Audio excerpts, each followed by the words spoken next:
everyone! Welcome to Planet Earth Poetry! So great to see you all here. I'm Kieran Regier, I'm the Artistic Director, but I'm not hosting tonight. I'm here just to tell you how fabulous the Malahat Review is. And it's one of the most iconic literary journals in Canada. It's 1967, right?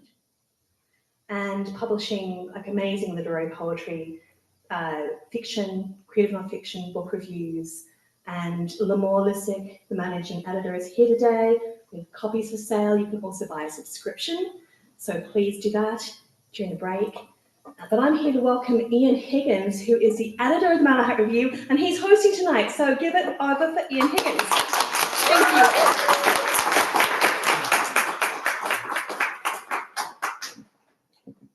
Thank you, Karen. Can you all hear me? So welcome again. Happy to see such a big crowd. We're doing a National Poetry Month event. Those of us who love poetry don't need a Poetry Month because it's Poetry Month all the time for us. But for those who learn to hate poetry in high school, this is sort of like Rosh Hashanah or Ramadan or Lent. It's a period of penance annually. They get to sort of make up for not liking poetry in that period. We've got a really exciting line of poets tonight. Natalie Lim has come across the water to join us. Eli Mushumanski, who's a local poet, or at least local now. Catherine St. Denis, who's also local, and then Neil Surkan, who's come over the Malahat, so from near and far. And where we are right now is on the homelands of the Lekwungen people. And Lekwungen is a word that means people of the smoke herring, and it also means the land of the people of the smoked herring. And the Lekwungen are also known as the Songhees and the Quipsepsum or Songhees people. So I'd like to acknowledge that, express my gratitude for their stewardship of these lands and waters since time immemorial. Theirs is an oral tradition, and language is important in those cultures, and language is important to those of us who are here tonight. So that's a sort of connection there besides the land that we're standing on. For the magazine, which is published from the University of Victoria, I'd also like to recognize the Sai'kuz peoples because the territory that the university on also overlaps the Sai'kuz peoples, and all of these peoples have strong historical relations with the land and have a lot to teach us about how to be here in a good way and to walk with sort of light feet on this land. I'd like, on behalf of the magazine, also to offer my heartfelt thanks to the Canada Council, the Canadian Heritage, the BC Arts Council, the University of Victoria, to Kieran, Planet Earth Poetry, also to my colleague Lamore. Kieran's already mentioned her. We're the two legs of the two-legged stool in the office of the Malahat Review, and that's a sort of little reminder of how arts organizations are always a little less stable than we would like them to be.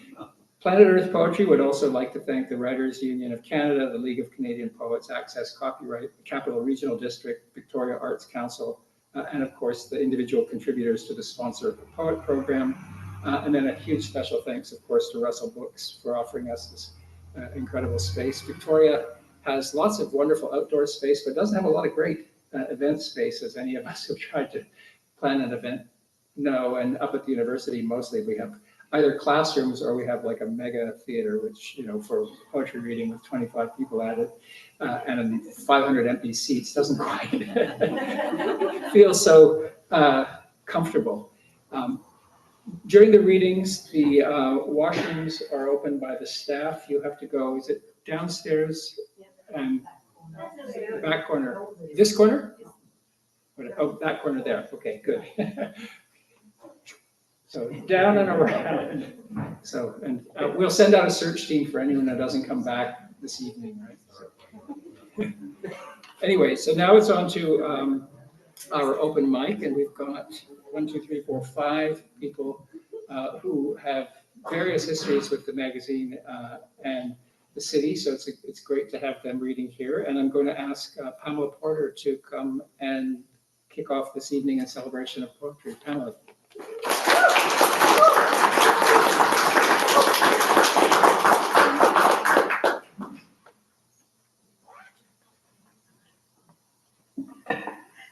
Well, it's an honor and an absolute delight to be chosen as the first one to read in the Malahat Review. This poem, of course, if you know where I live, has to do with horses. And I'd loved horses all my life, so that when I was a kid, when the grades came out, you know, if we got good grades, then we could go to the, I don't know, some ranch or farm or something, and then they put you on a pony and let you wander around. But horses are also very sensitive, and the digestive system is such that once it goes, you know, in and through the stomach and everything, horses can't throw up. You know, they get stuck, and it's called colic. And so I wrote this poem. I'll get that later. I wrote this poem titled for my horse Peppy. We had just moved to Montana, and we were living on the east side of the Rockies on 35 acres, and it was heaven. But my horse Peppy, you know, got colic. He got, you know, a stomach blockage, and we didn't know if he was going to survive. So I wrote this poem. How you lived. Second night of your colic, I left the children in their beds and walked under pines to the pasture where you lay. Our globes of breath met between us like a ghost. No moon our witness. I held 2 syringes in my hand, one to ease your pain, the other for the end. I pressed against your 1,000 pounds, willing you to stand, and hid the needle for pain behind me in one palm. You dropped your thick gelding neck, and I pushed it in. You'll recall I wondered aloud what creatures we might be in another life. Said I'd know you anywhere by your gaze. With only the cold company of stars, I saw clear what has clouded my brain before and since, that we emerged from and returned to a separate place, naked and spared of memory. I'll admit I was afraid to sleep, perched in a corner stiff with hay. Yet your 30-year-old frame was standing at dawn when I woke, and we walked, your hooves shuffling up dust. I suppose what's left to us is mystery. Whether I simply did it all correctly, or the universe opened up just for us, I doubt them both, or that you could choose, and did, and lived.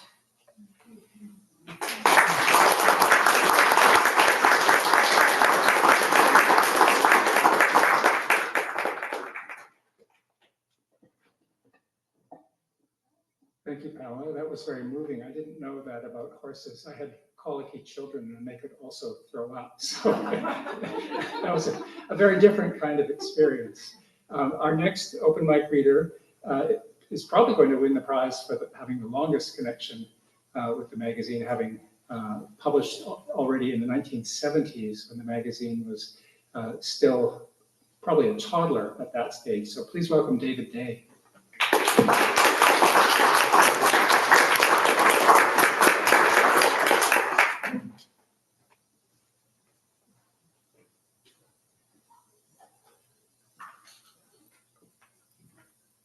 Thanks, Ian. I wanted to say just something about the Malahat and other magazines like that in Canada, how significant they are for people.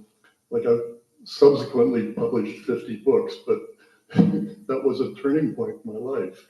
My first poem was actually in 1970. First poem I published was 1972. And it was a group of poems with poems about love.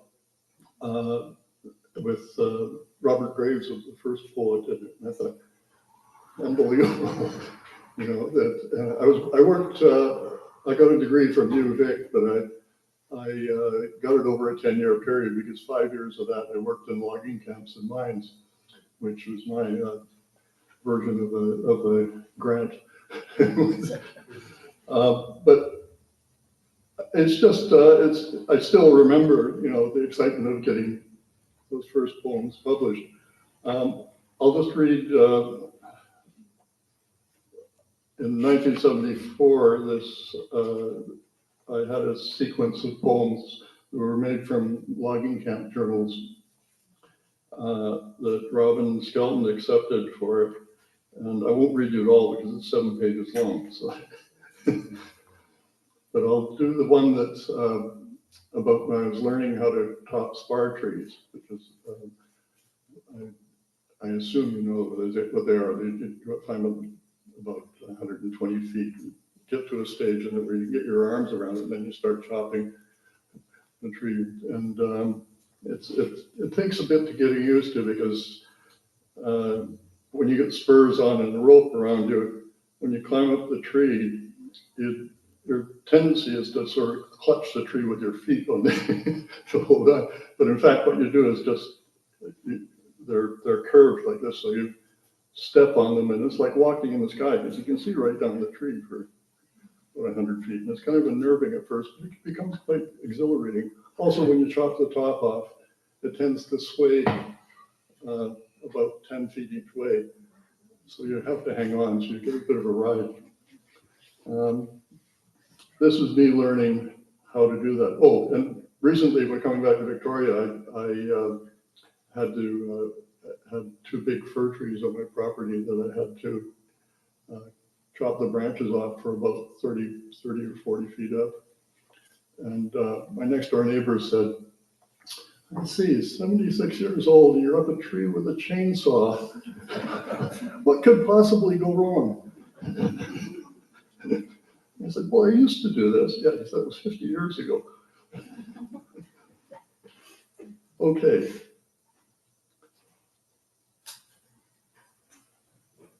And this is how it can begin.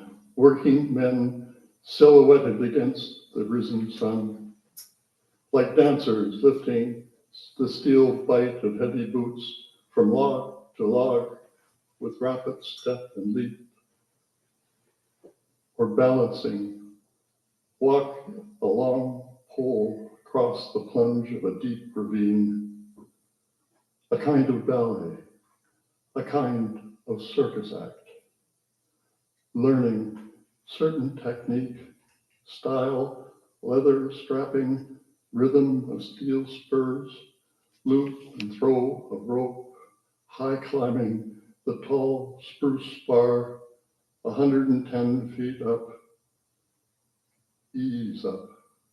Learn not to grip life so dear, high climbing, glinting blades springing like from your ankles, bright wings. Carry me out of this day's work, above the long valley towards the sun.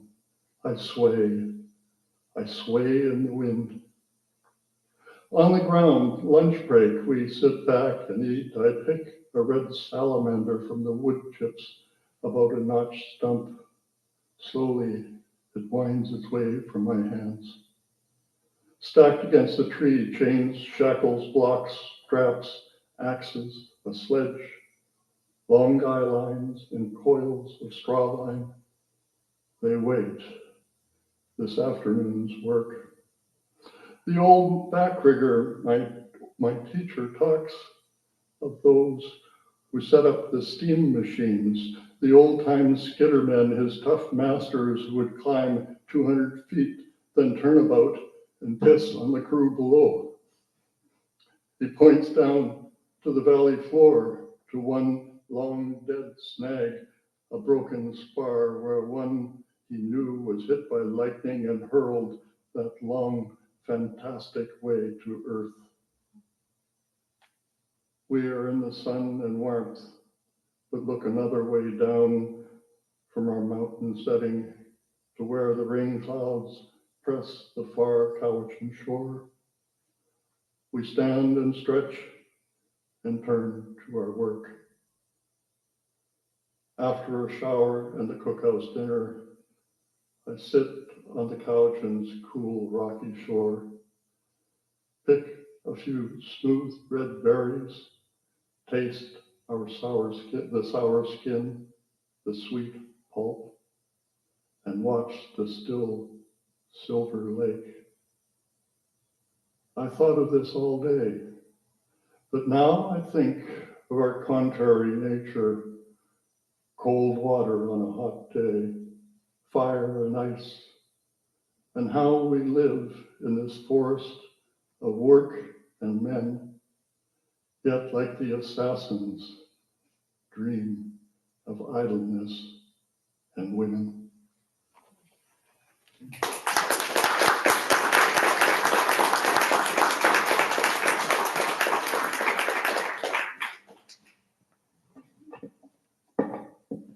Thank you, David. That was a reminder of the era of green chain grants for people going to university. And I was starting high school, I think, around the time that poem came out. And I worked on a chicken farm in high school, and two of my classmates did work in the logging world, and neither of them finished high school because they didn't live to finish high school. So it's a reminder of just what that world of work was like. It was pretty harsh.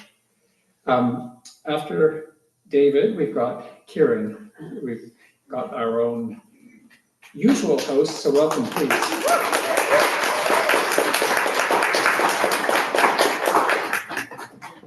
Thank you, Ian. Malahat is very meaningful to me too. I started as an intern when I was a writing department student, and then I became part of the poetry board, and I have my issues. Shall I read the big one? Is that okay? Yeah, it's a longer poem. It's not a long poem. It's like only 1.5 pages, but it was shortlisted for the Open Season Awards, and then they gratefully took it anyway, even though it didn't win. So here it is. It's called Lessons from Bewitched. Oh, who has not seen Bewitched? Do you remember that?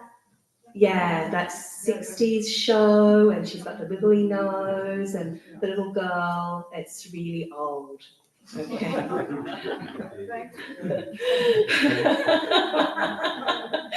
Lessons from Bewitched. They switch off during the episode where Tabitha levitates a pink elephant. Or was it the one where she wiggles her fingers and makes her toy pony fly? We whine for our show, my sister and I, but Dad is home, and on the edge of the sofa, he's next to Mum. Her hands shake as she explains something about love and that he's moving to a different home. Our eyes flit between their faces and the grey screen. Being a little older, I try to catch the gist, nod and say, "Can we watch now? Can we?" Morning in the sun-wrecked kitchen. My mother's hands limp in the sink, rubber gloves taking water. My dad's face double knotted. Through the fly screen door, his string bag of soccer balls and basketballs, an amoeba on the welcome mat. His 12-string guitar, striped velveteen beanbag, box of sneakers, knee pads. Cat Stevens smiles from a stack of LPs, trophies of golden heroes kick from boxes.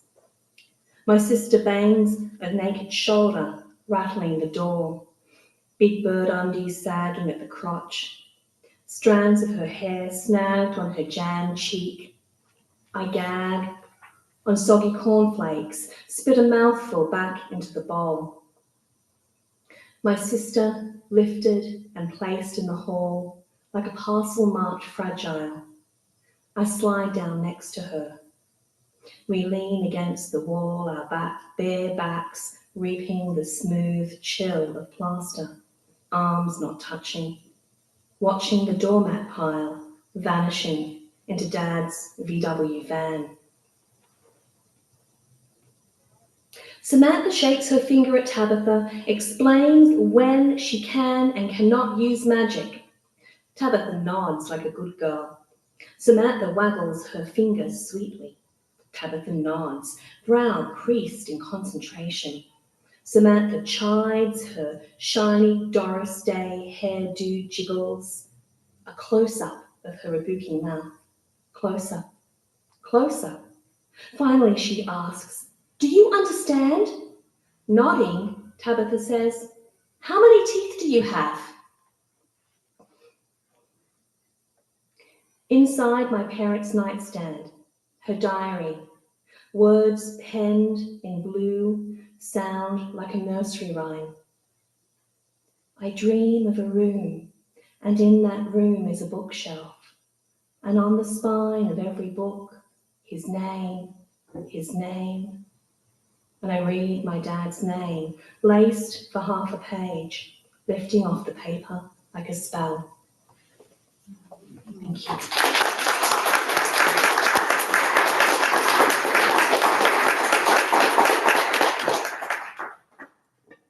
Thanks, Kieran.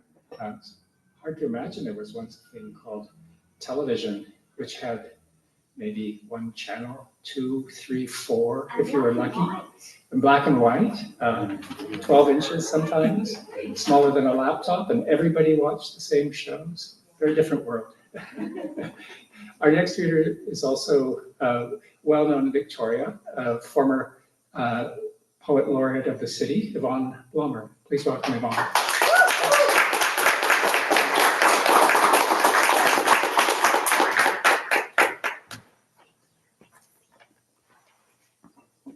Hello, everyone. Nice to be here. Thank you, Ian, for hosting tonight. I'm going to read a poem, but first I want to let you know about an event that's happening tomorrow. It is rare in the world to have an event where you have to go to find out what's going to happen at the event. So tomorrow at 1 p.m. in Little Ross Bay, which is across from the Ross Bay Cemetery, but the far end of it near the water, I have a poem rock there if that helps anyone figure out where it is. At 1 p.m., the Victoria Book Prize Society is making an important announcement. There'll be popcorn, there'll be some readers, and a surprise. So if you're free around 1 p.m. on your way to lunch or after lunch or coffee or after coffee, please come. It's going to be so exciting. It's going to be fun. An announcement. We never get announcements, right? Okay. I'm going to read a poem that's in the fall 2004 issue. April is Poetry Month. It's also my son's birthday month. He will be 19 in a few weeks, which is astonishing. It's also the month of the anniversary of my mom's death. So I'm going to read this poem called Outside in the Window of the World. A woman in a pale yellow A-line dress shadows a plastic chair. Her feet crossed at the ankles, hands resting in her lap. A smile has settled on her face.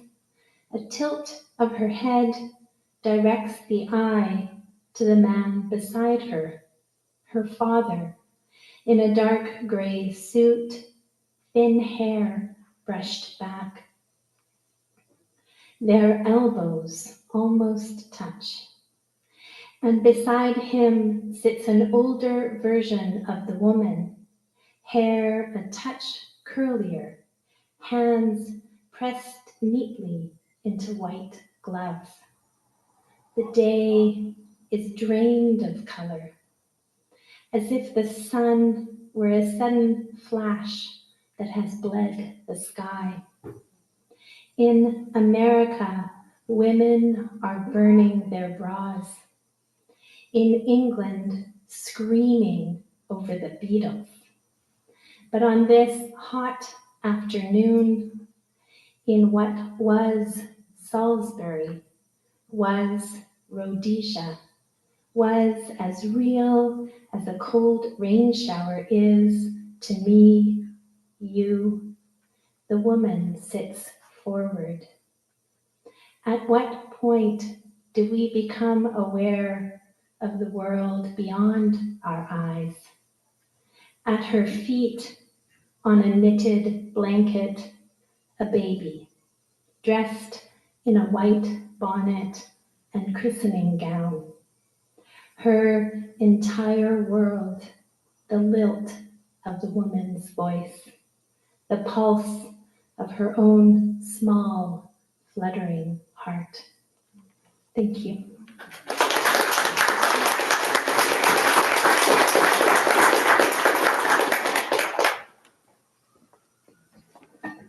Thanks, Yvonne. Given what you were saying about the location, maybe tomorrow's event should be called Poetry Rocks. Okay, our last open mic reader is also known to many of you in Victoria, although it's been away from Victoria for a while and is now back again as a poet and a novelist. This will read poetry for us tonight. Steve Noyes, please welcome Steve.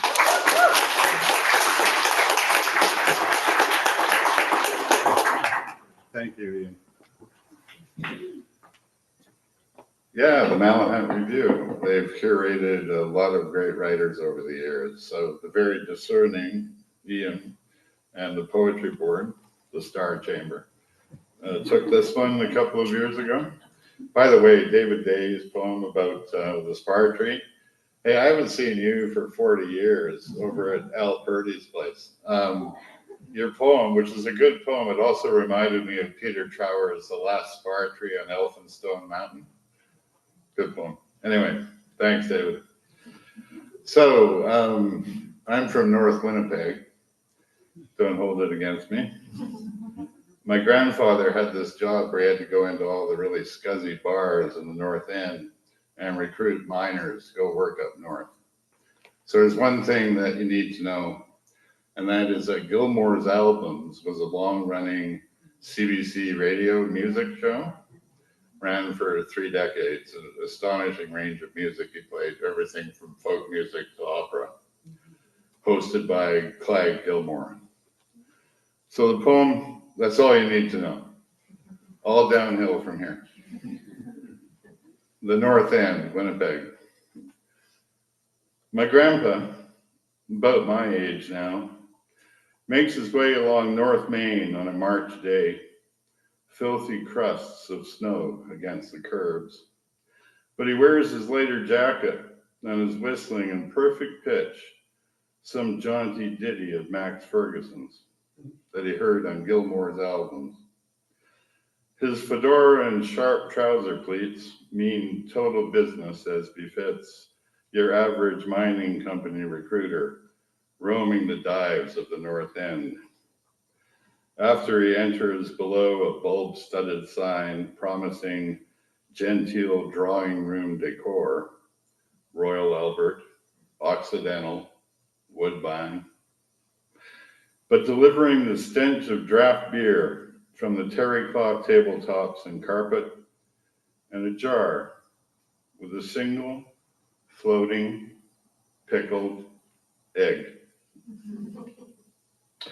Grandpa shares a joke with the proprietor about how stinking drunk they got after they liberated Amsterdam, and then he mounts the unlit stairs. He knocks once, but the door is open, so he sits on the one chair and waits in the dark, and as his eyes adjust, he makes out a sink, the shabby curtains. When the lump in the bed begins to stir, sits up, Grandpa produces the contract and a 2/6 of 3 feathers rye. He hunts for glasses and gives up. The entity in bed finally says, "Fuck, it's you again." Yes, it's about time. It is about time. The train leaves Thursday. Thursday, fuck. It gets away on you, don't it? Grandpa doesn't answer. The recruit's feet meet the floor and he guzzles, belches, coughs. "Sign here and here," says Grandpa. Once the fellow is indentured, God's Lake, Johnson's Knee, Waboden, Grandpa rips off the carbon, tosses it on the blanket. Thursday, 8 a.m. You can rely on it. Grandpa brushes off his pants and he leaves with the bottle. Thank you.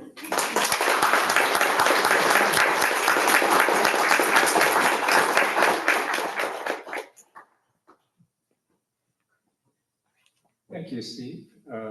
Gilmore's albums that's a blast from the past. That was in the days when the CBC was an interesting radio thing. Was it 11 p.m. or midnight it used to come on? No, it was Saturday morning. Saturday morning. Well, I used to hear it at night because they'd run it again. But my favorite thing on that was a South African gumboot dancer where the miners did set up these polyrhythms on wood. You could always hear something. It was his own personal collection, and there was always the hiss of the stylus before it took up the sound. And so anyway, that's our open mic for tonight. Please thank those readers again warmly for the sharing their poetry with us. We'll take a break at about 5 minutes. You could circulate, find the bathroom, which is over in the far corner. The writers' tables here if you want to look at things or talk to them afterwards, and then we'll reconvene. There's the donation basket over there. You can toss $5 or whatever you can afford into it, if you can. If you can't, it doesn't matter. No tariffs associated with that basket. You can also donate online and enjoy yourselves for a few minutes, and we'll reconvene for the rest of the poets.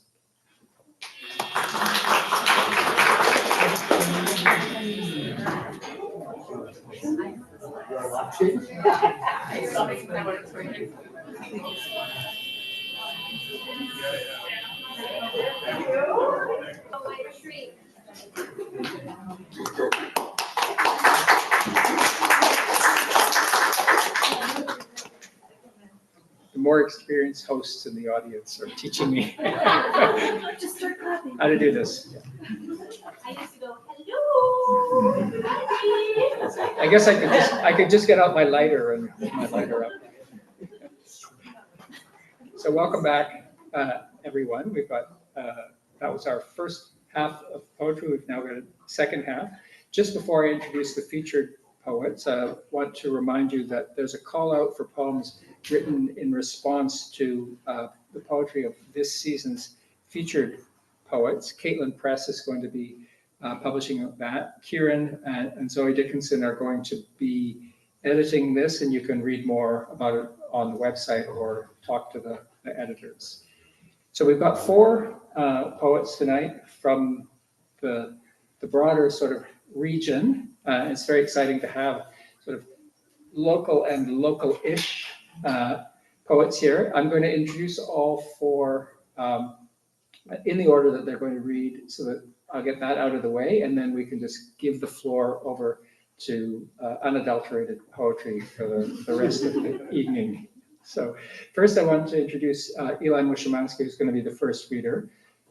They grew up in the unceded territories of the Sai'kuz people in northern BC, were the 10th poet laureate for the city of, Youth Poet Laureate for the city of Victoria, sorry, Youth Poet Laureate back in 2022, has published in the Malahat Review, Plenitude Magazine, Humber Review, and I also had the privilege of being the second reader for Eli's wonderful honors thesis at UVic on Elizabeth Bishop, and it was mainly on Elizabeth Bishop, yeah, and good enough, Yes. and the idea of good enough. It was a very, I can still remember it. It's still turning over in my head. Our second reader is going to be Catherine St. Denis. She's the winner of this year's Open Season Award for Fiction, which has just come off the presses and is at the mailing house and will be in lucky readers' hands any day now, as long as the postal system works. She's also placed in Grain's Hybrid Forms Contest, has been a finalist for the CBC Poetry Prize, twice shortlisted for PEN Canada's New Voices Award, and featured in Best Canadian Poetry 2025. And a little secret, that poem appeared in the Malahat Review. So good on you.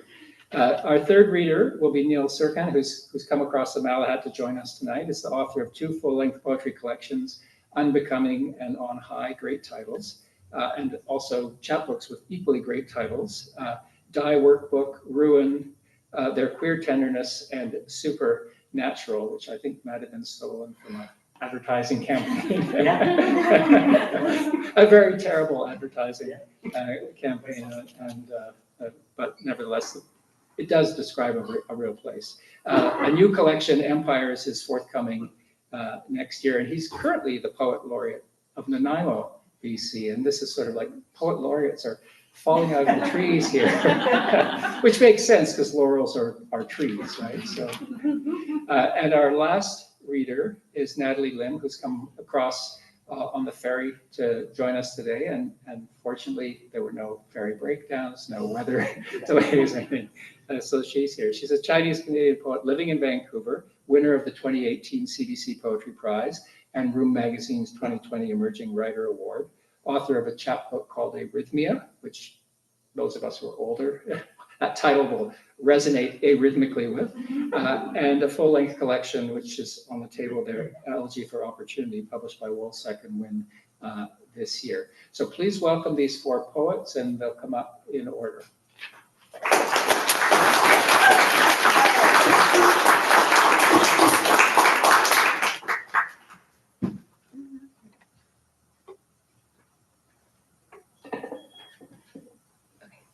Okay, can everyone hear me? Yeah, okay, I can hear myself. Oh my God.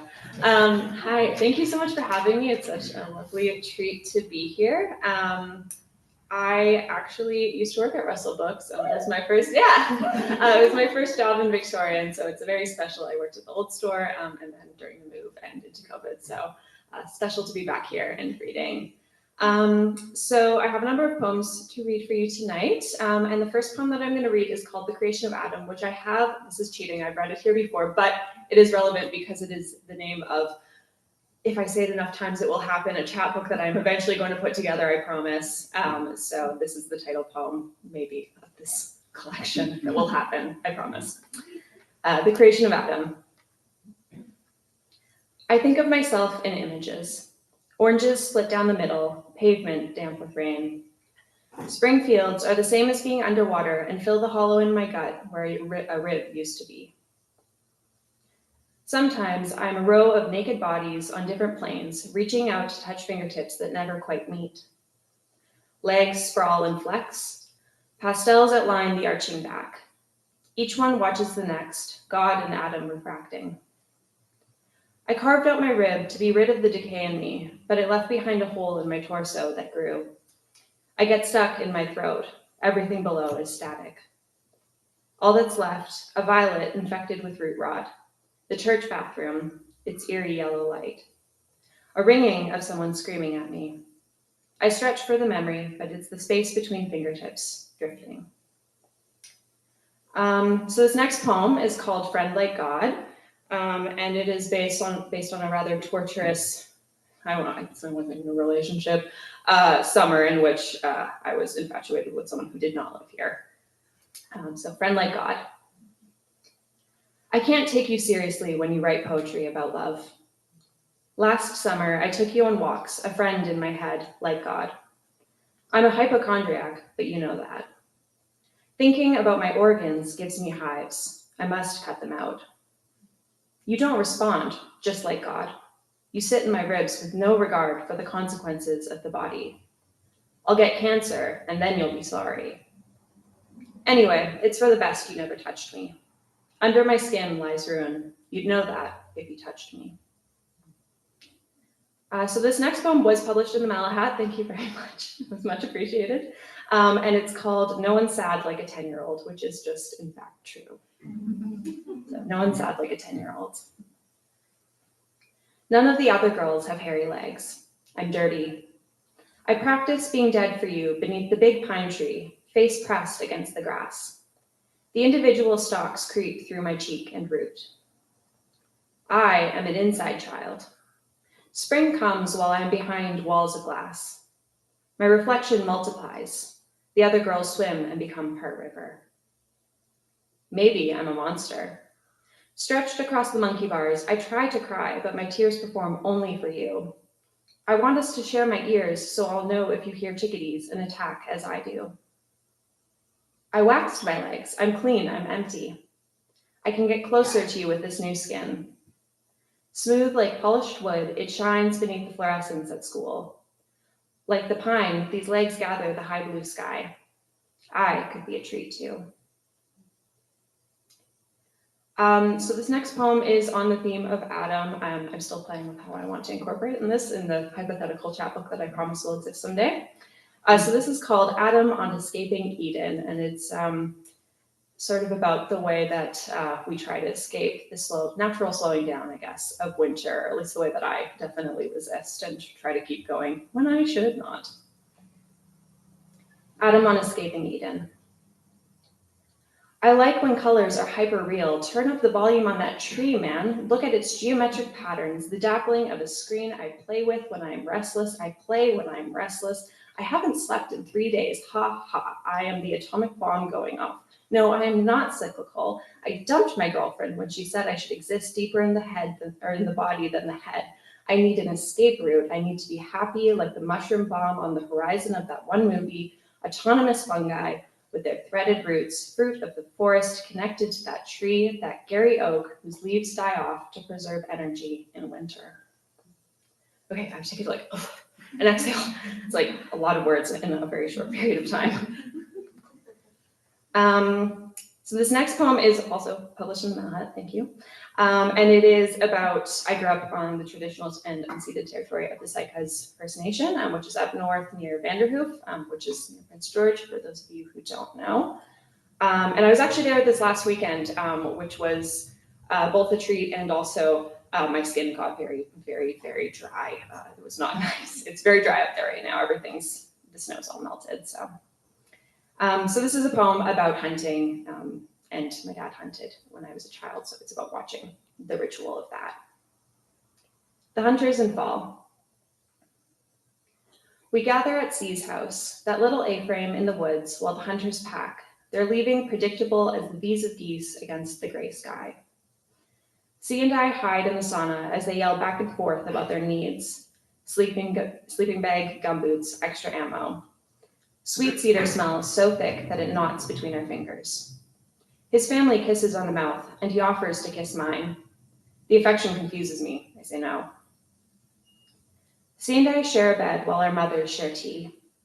In the deep dark, my father wakes me to say goodbye, a quiet brush of his hand against my forehead before he goes. The hunters trek through faded grass in my mind, where fleece and deep trail mix like they do in old photographs. Their camaraderie lingers. I want it to be mine. In their absence, C and I roll across the bearskin rug, snap at the other's fingers and throat, tumble down the slope behind the house, and soak our boots in the stream. To settle us, our mothers threaten the hunter's return, when I'll flinch from the skinned deer hanging in the garage. Or will I rest a hand on its raw hide, eyes rolled back in its head, unseeing, caught up in a body that knows no feeling. I can't be gentle when the hunters cheer me on. Still, I'm fearless only until they discuss how to dismantle the corpse, mock C for vomiting behind the woodshed. Such girlish behavior. Our mischief will shrink in the front of their boisterous cheer, pounding hugs and cutting jokes. But for now, I sprawl, face first in bare fur before the wood stove, half asleep with soggy feet. My body grows big enough to hold rivers while C dozes at my side. Between my fingers, the bear's ears are soft as the skin at my wrist. So this next poem is actually also based on a CBC kind of, I saw a talk that Bob McDonald gave at UVic a couple of years ago now, I think, about time travel and about how part of the reason it's not possible is because the Earth is always moving in space as well as in time. So this is a poem called "The Earth Carries Me with Her as She Moves Forward." The earth carries me with her as she moves forward, which is why I'm a morning puker. My body is in hospitable, sorry. My apologies fill the empty room you sleep in. Going back is a matter of place as well as time. If I crawled into your bed, sorry, my phone zoomed out. If I crawled into your bed at home 3 months ago, we would be facing different constellations. What if you gave me your disease? I could bear it better. I'd wear it around my neck like a jewel. The time traveler is out in empty space while our planet plows on. It's true, the Earth is never where I expect her to be. I piled dirt on your windowsill, but nothing grows. Down the hill from the hospital, geese scurry over the surface of the Chaco and nest in the small islands for a week or two before continuing south. They don't know they're always moving east. The Earth spins fast. Now you're in the next town over. Now you're in the headwaters of a different river, and the time traveler is back in your room wondering what happened. Where did you go, they ask. I was looking for you. And I think this is going to be my last poem of the evening. Thank you guys for listening. And this is Friend Like God, a reprise, because there's nothing like a sequel poem. So Friend Like God, reprise. 2 years on, and I should stop using you like a knife at my wrist. Your echo fights with me as I walk, a lover like God. Your voice, a pillar of fire that raises the desert. I would have mortified my flesh for you, forced it to submission. I would have been good. Please, this purging would hold me. Flames a whirl around, crumblings that cause me great despair. But ruins beget ruins, and no thing begets nothing. I grow sick of asking to be lit up. I weary of trying always to be new. What beside remains in the desert? Only this body, decay under the skin, withering, beloved. Thank you.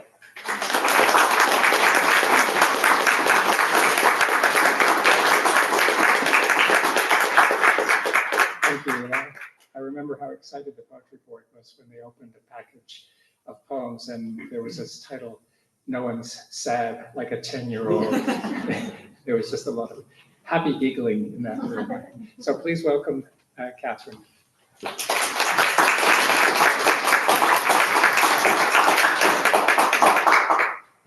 Thank you so much. It's a real honor to be here, and I appreciate all the people who have come out to support the poets here and to support the Malahat and Poetry Month. 24 years ago, or almost 24 years ago, I had my daughter, and I finished my BFA at UVic in writing with my daughter at my breast, going like this because she had colic, and now she's 23 years old, and so I'm going to read you some poems that have to do with her dad, and I'm going to start with The Turn of the Millennium. It's called The End Record. We rode the city bus to the turn of the millennium, all the way from the tip of the Saanich Peninsula, our fingers entwined on your knee. We could still smell each other, raw linen, clementines, the sweat from the inside of a trembling thigh. There were no fares that day. At every stop, more people piled on, Y2K baubles springing antenna-like, chests draped in iridescent beads, anticipation licking at throats. Everything had momentum. Time unfurled against itself like the grooves of a record. We were the needle, nodding and tilting, drifting our way to the center. You held my hip as we eased toward the harbor. The legislature gleamed, a monarch, crowds oozing like mud at her feet. Who would save us if the world ended that night? Near the water, we took a photo, our temples touching, cheeks blushing in the cold. I'd braided sprays of baby's breath into my hair. I do not remember kissing you at midnight. I do not remember the screams of the throng. Time betrayed itself, the record scratched. The future did happen. It opened before us like a jaw.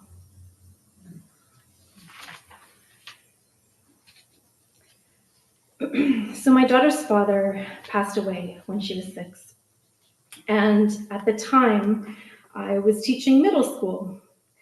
And so this poem, which was in the Malahat, it features middle schoolers and the story.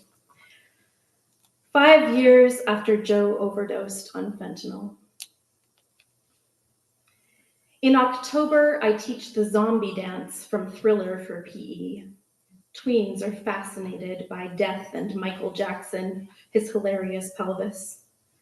They begin by lying on the varnished floor, tongues lolling and necks craning, searching out friends to share mangled pronouncements. The beat drops, and then comes the gangly rise from the grave, all awkward elbows and one-shouldered shrugs. A synthesized fanfare cues 29 students to start lurching forward, knees and eyes askew, the undead in gym shorts and tees, shoelaces bobbing. They raise clawed hands, and the ones with rhythm really get it, stomping in circles with leaden calves, grapevining in lockstep, torsos awry. And even the kids who mess up look convincing. A bumbling confusion, the opposition of bodies controlled by hindbrain viruses or adolescence. With all this movement and melody, with all these pulsing veins of bass, how could they possibly know how it ends? Sitting on a love seat with one arm around your 6-year-old, telling her about daddy, wanting to somehow do it right, as if such news can be spread gently over a child like bubbles in the bath. Should you have turned the television off first? Never mind. At this point, there will be few tears. It is not until the cat passes 2 years later that the sobs will rise, fierce and wet. This is how a life ends, spilling all the way past the rim of time. We were buying cuffed boots and a musketeer hat at the thrift shop as he died.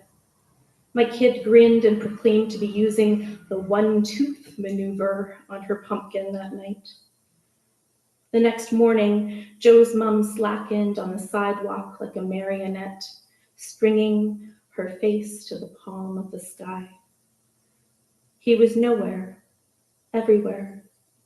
At the winter concert, our daughter belted "O Hanukkah" Ethel Merman style. Camping, she found a heavy moon snail, held it, rippling in her hands, wondrous, alive.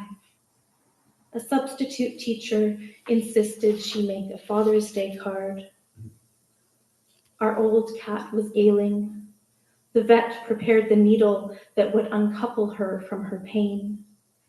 Rising swells of people uncoupled themselves again and again.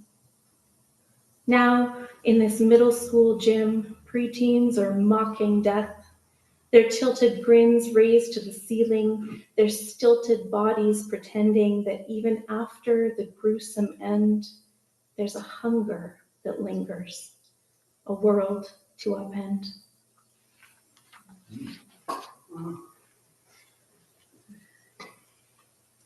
Continuing cheerfully. This last poem about my daughter's father is called Baby Fentanyl.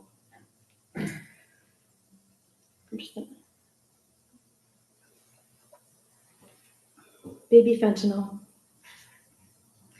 After the funeral, his mother showed me a picture of him as a preschooler, sleeping, torso bent over the bed while his shoed feet still rested on the floor.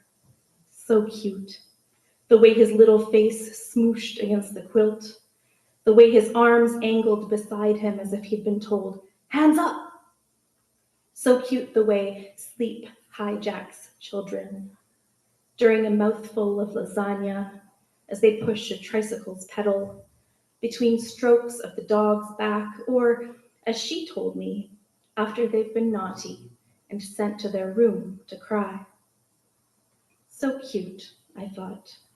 This picture of when he first started learning how to press his perfect cheek against shame. to slip from between the arms of consciousness, ecstatic, all by himself.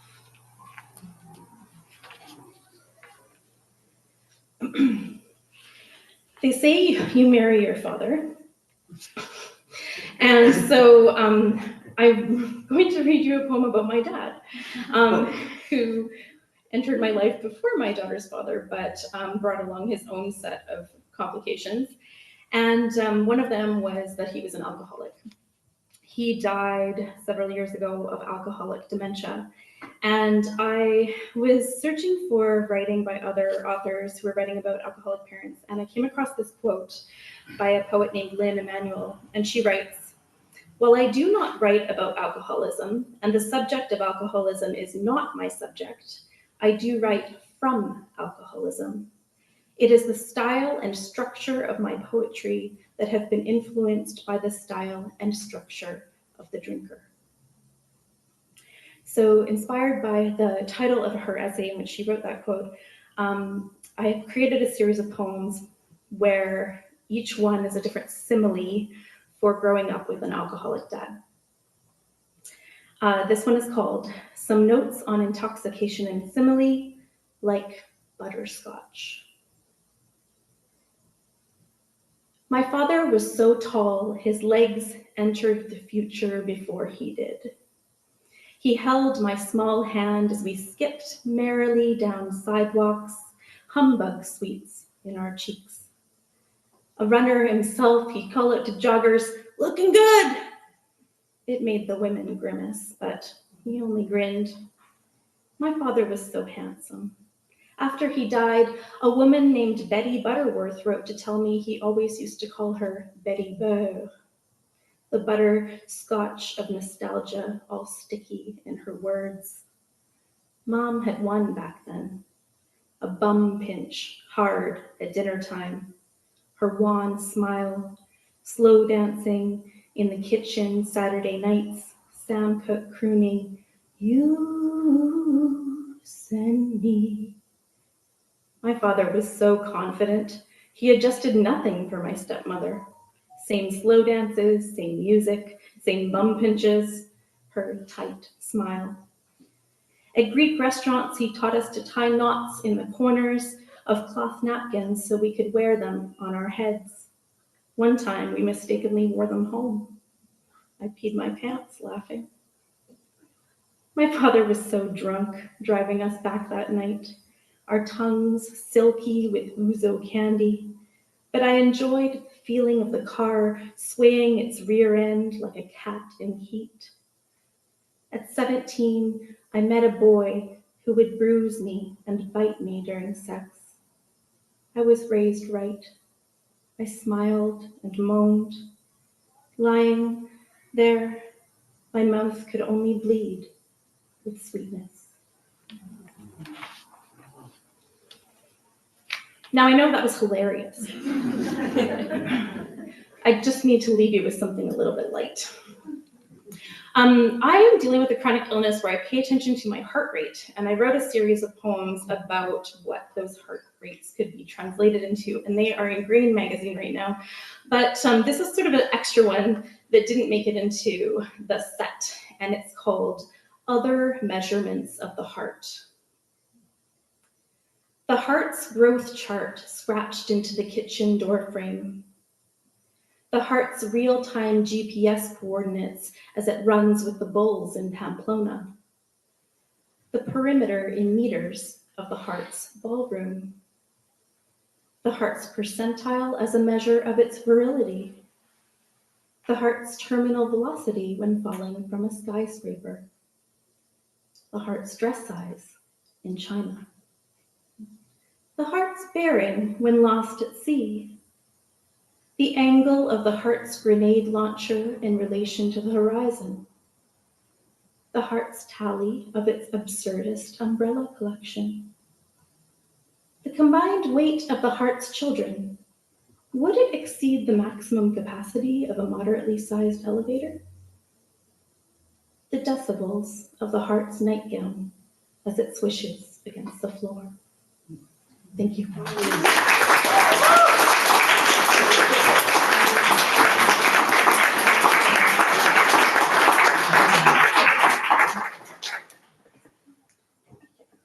Thank you, Kathleen. There's only one word up for that, and that was heart-wrenching, that reading. Thank you. Please welcome Neil.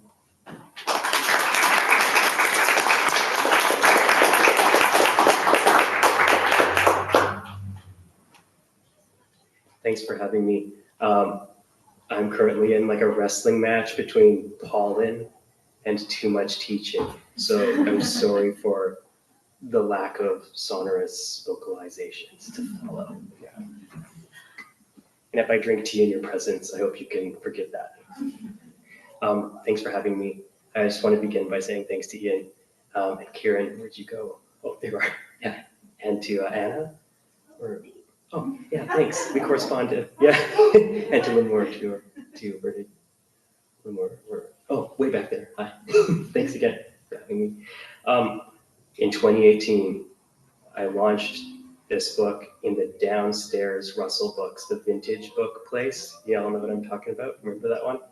And it was the only place that we ever had to turn away people because the space was quite small, but it felt like a big deal.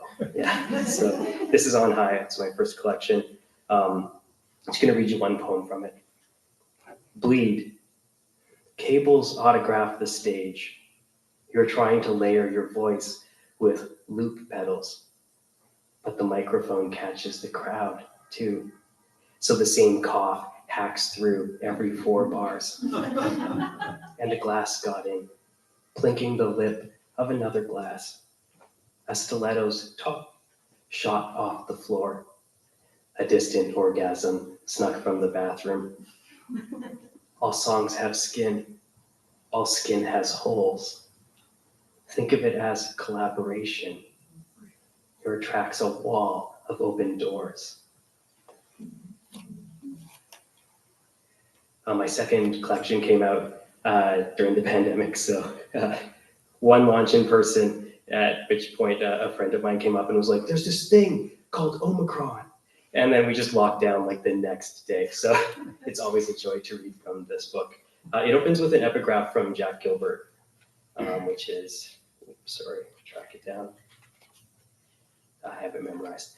The painful love of being permanently unhoused. And this poem is for my son.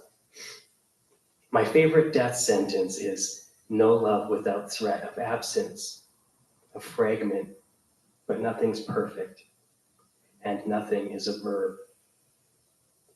When we met, you sentenced my other lives to death. I feared nothing more, moored to your smallness. You have my likeness, but there is nothing like you. And despite nothing, you. This one's called Mushroom Picking. It's also, that's the first line or part of it. Mushroom picking with my grandfather meant poaching from the national park. His pomelo-sized knees bobbed, unsteady over black rock ports, slinging himself across trees whose roots had peeled up from the ground like rusty submarine hatches. He'd stoop, pluck caps of gold and brown with petal-thin taupe gills.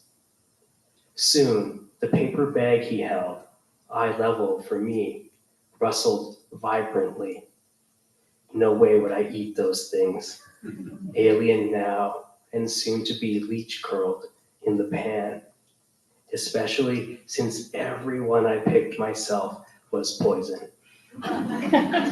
Red with curd white bumps, gray, oblong, greasy. If anyone asks what we're doing, he'd say, we're out for a little walk. That amazed me. The bag, so obviously contraband, and yet we were walking. I have no idea whether he enjoyed my company. I spent the whole time obsessed with laws, their infallibility, and how they could be parceled. Once we saw a fox with wool stuffed in its mouth like a bun. The pink paws jabbed between faint peeps, which, relatively, were screams. The fox appraised us carefully, then shove the body down a hole. Sorry, public tea sipping. Let's see. Okay.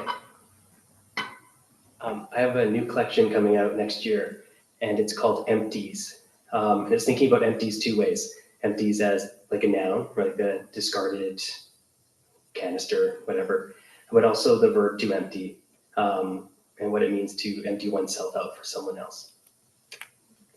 And also, I'm obsessed with the fact that like only empty bottles can like sing. Yeah. It opens with a quote from Henri Cole, provided I can get the permission. Please, Henri. Where there is danger, there also grows something to save us. Endurance. Were grief a state of healing and not the act of paying attention to what will have been, what's now disappearing from the earth, I would teach you to believe in reflourishment.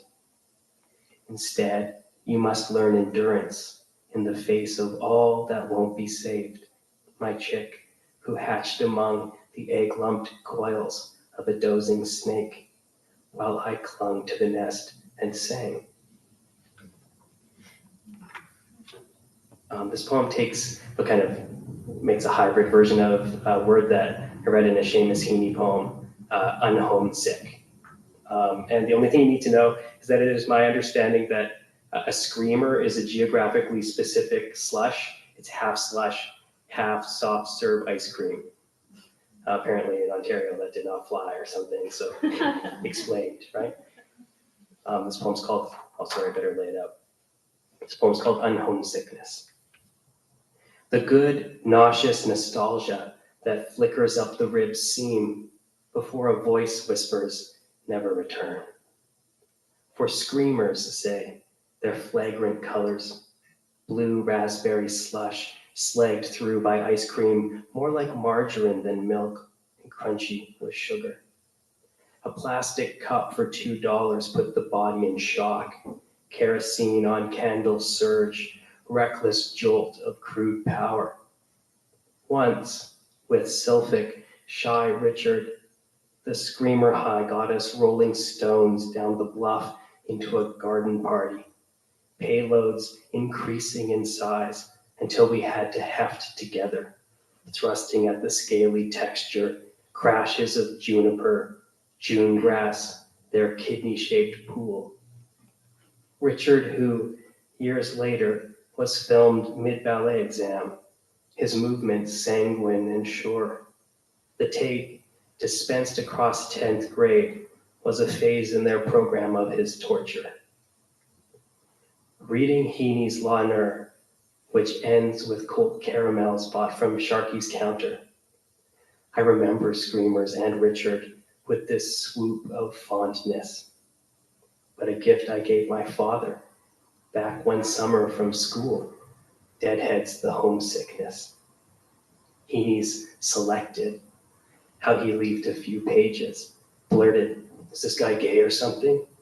And I replied, maybe, pretty sure.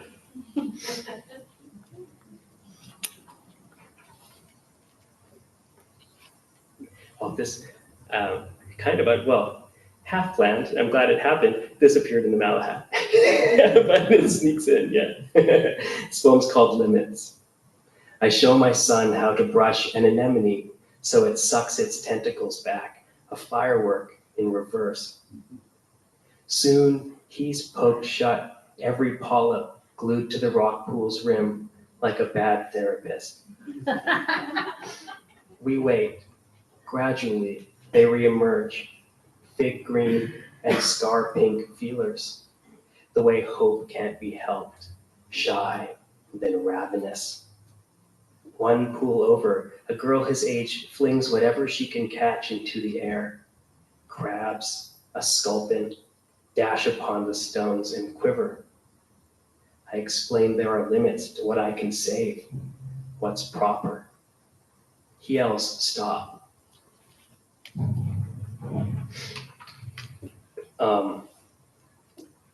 Instead of adjusting this poem for a reading, I just want to tell you that in the poem, there's a palimpsestic boulder, which is just simply a boulder that's been spray painted over a number of times. Cool? So I'm just going to read you the palimpsestic boulder when it comes up. All right? Instead of like adjusting it to, the first line is also the title. Time to apologize to your mother, you realize, driving past the scree outside Karameus. Those vestiges of the sound of the mountains coming out, no, down. The shales, clustered beaks begging among wild rye and tumbleweeds, invasive, prone to making everywhere their home, like shame. The slide faces look tear-streaked, even when you aren't projecting, and in a pullout tucked below a palimpsestic boulder that reads, oh, I told you, it reads this, R.I.P. MIT, F you, Tom, you. A foot-long homemade sign also reads, no stopping at any time. She interrupts you before you can choke forth the sorries corked below your throat because you seem to have forgotten she's your mom. Glance up from your toes, clawing the aggregate patio. When did her hair turn silver? Survivor of the death of her own mother, harborer of her own secrets, own longings. Have you ever really looked into her eyes? No stopping, the kettle screeches at any time. But when you finally go inside and lift it from the fire, it's empty. And this last poem is called Brackish. Thanks again for having me. Thanks to the other readers. That was really beautiful to hear your readings. To all of you, wherever you're all up there too. Marvelous. Brackish. Yes, it is both river and sea. Yes, they mingle together here. Yes, one empties for the other. Yes, it tastes like tears.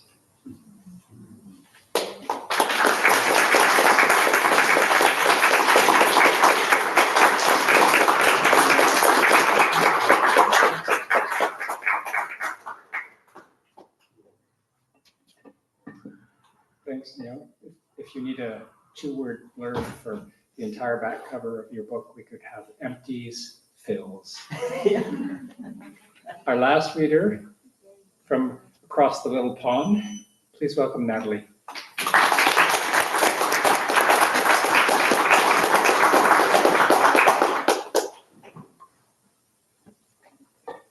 Hi, everyone. Thank you so much for being here. It's such an honor to have been invited to read for National Poetry Month, Planet of Poetry, the Malahat.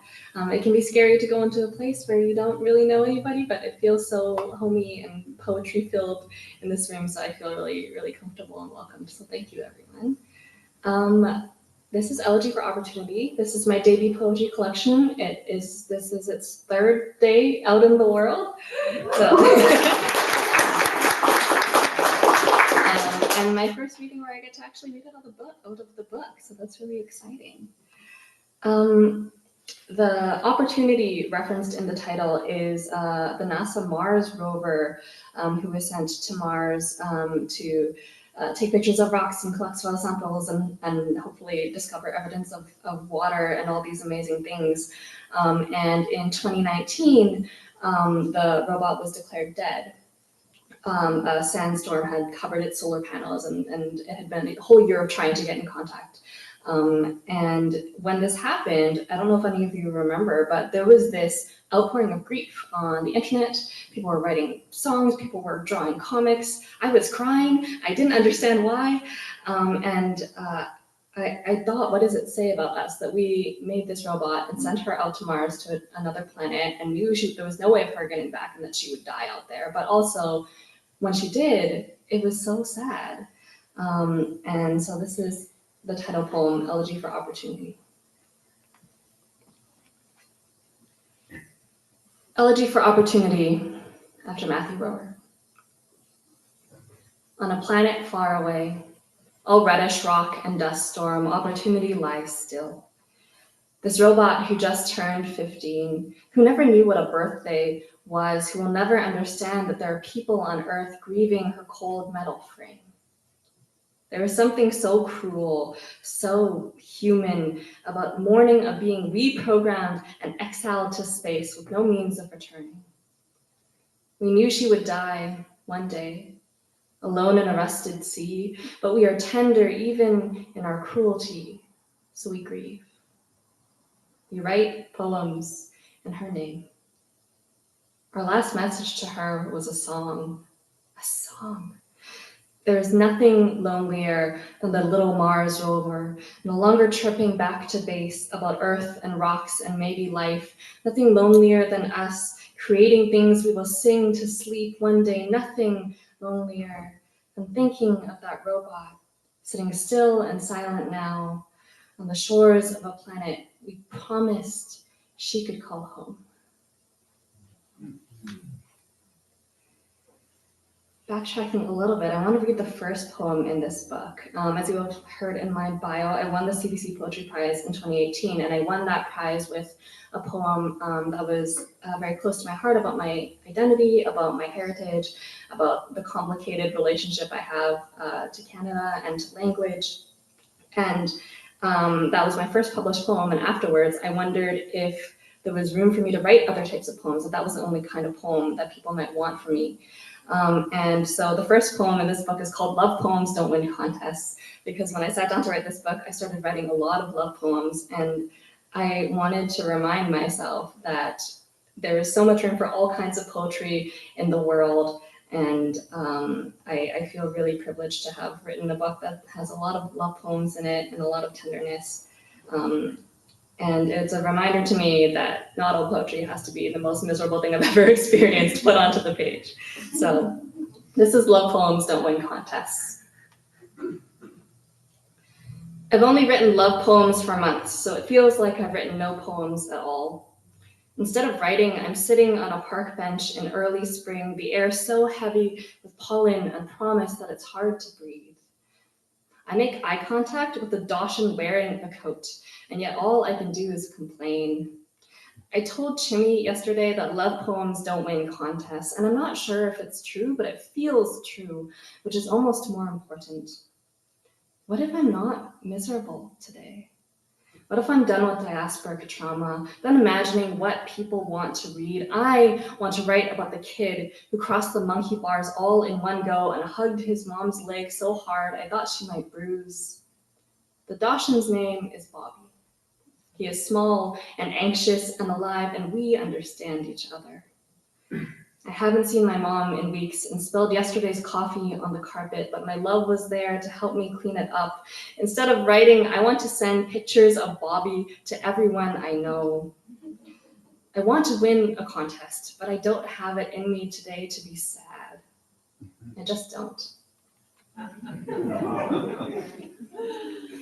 And after all that, I had to read a love poem, so this is August 7th. I read a poem today about a couple on a winter morning, one baking bread, the other shoveling snow, and imagined us for the first time in a different season. Saw myself kneading the dough with both hands. If dough is ready, it springs back when you touch it. It stretches thin without breaking. Let me shut the door behind you. Take the shovel. Brush the snow from your beard, scarf, shoulders. I know so much more about tenderness than I used to. My hands are learning to be kinder, reaching for yours across the table, squeezing once to remind you that this is all real. I feel you squeezing back. Yes, there's bread to bake and a sidewalk to clear and a storm on the wind, but I know more about patience now, too. About faith. The storm will come. And we will be here at the table, eating bread with our hands, which belong to each other, watching each snowflake land exactly where it needs to be. So being a writer, and the writers in the room will hopefully be able to relate to this. We get asked all the time, like, how does a poem start? Where does the idea for a poem begin? And I love that there's so many ways to answer that question. And sometimes a poem begins when you're on a Zoom call with a friend and you're watching the Olympics and you're obsessed with the Olympics. And she says, "Did you know poetry used to be in the Olympics?" And you say, "No, absolutely not." And then you Google it and she was correct. So after several hours of Googling and a small Wikipedia rabbit hole, I present to you a poem called "Poetry Used to Be an Olympic Sport." Put me in, coach. I'll start with a fun fact, a little joke, transform it to metaphor, move to introspection, self-deprecate with the best of them, beautiful prose building to crescendo as I vault into the volta with a triple turn no one saw coming. Simone Biles will watch, teary-eyed, as I stick the impossible landing, a final twist no one expected as the roar of the crowd fills the stadium. Thank you, everyone. Thank you very much. You're so kind. It was nothing at all. I want you to look at me, see me. I need to feel adored by people I will never meet. I need you to tell me I'm smart and interesting, and in the post-game interview, I will smile and say I write only for myself. And when you hear it, you will know that I am lying.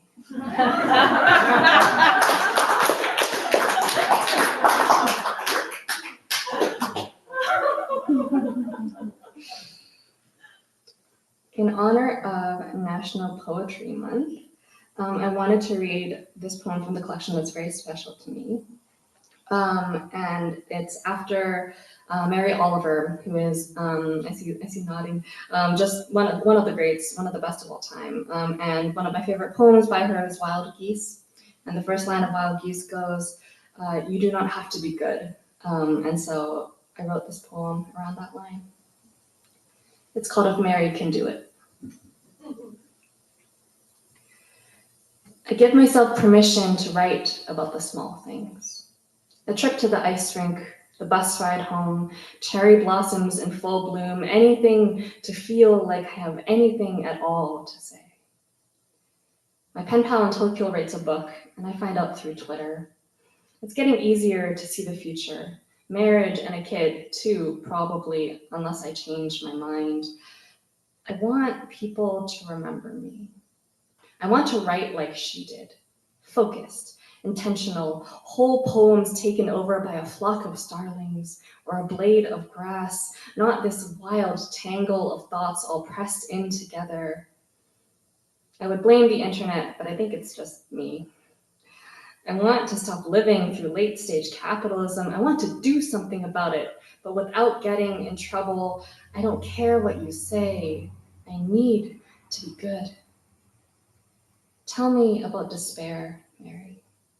Tell me if, at the end, you felt you had done more than just visit.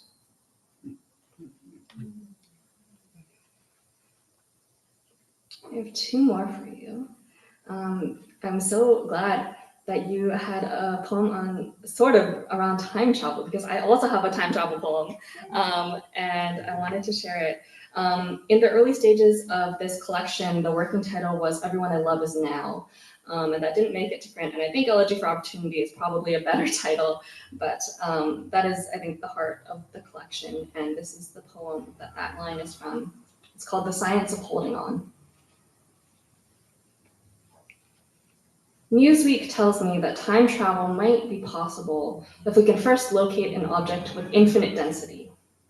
I Google infinite density and learn how the laws of physics refuse to comply in certain places, like black holes, old memories. Could something like that live here? See the astronauts towing it home on a string, their padded hands placing it gently on a pedestal. We might go look at it on a Friday night, pay an entrance fee to watch scientists make history obsolete as they shout over the mechanical drone of their progress. "We've done it," they'd say, faces beaming through bulletproof glass. "And now we will see the future."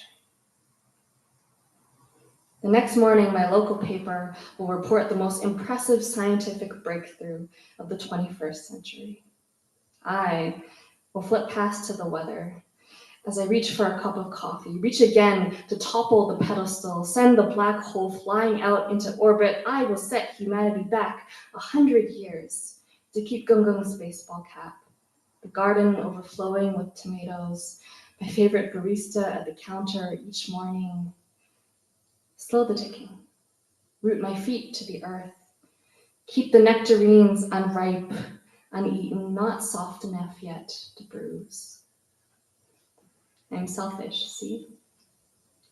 Everyone I love is now. I text, pray, hug, call, check the clock to make sure, still here, still here, still here. And my last poem for you tonight, I also love a reprise. And there's a series of elegies to opportunity throughout the book. There's 5 of them. This is Elegy for Opportunity 3.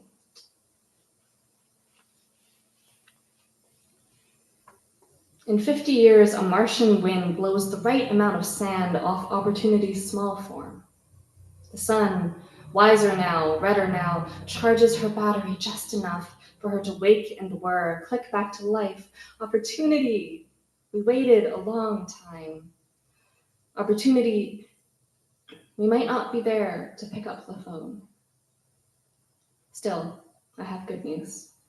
There is much left to discover. There is much to touch, analyze, break down into its most basic parts. Here are the parts you should know. We didn't mean to leave you. We were coming. We tried. We ran out of time.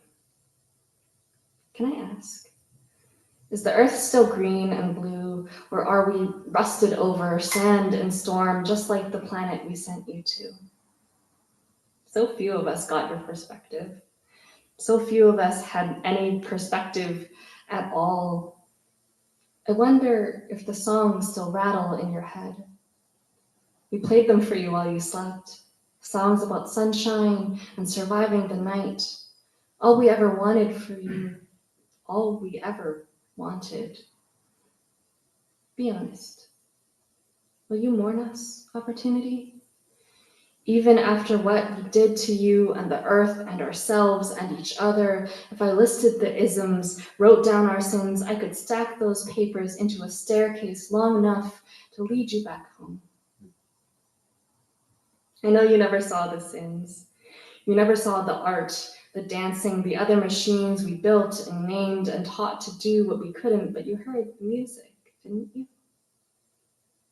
We made so many beautiful things to ease the strangeness of being in these bodies. I want to believe that they survived, that they matter. Oppie, listen. Listen. You matter. You have your body back. Go explore and tell us what you see. We'll be there if we can, when we can. The next time you hear from us, we'll be singing. Thanks, everyone.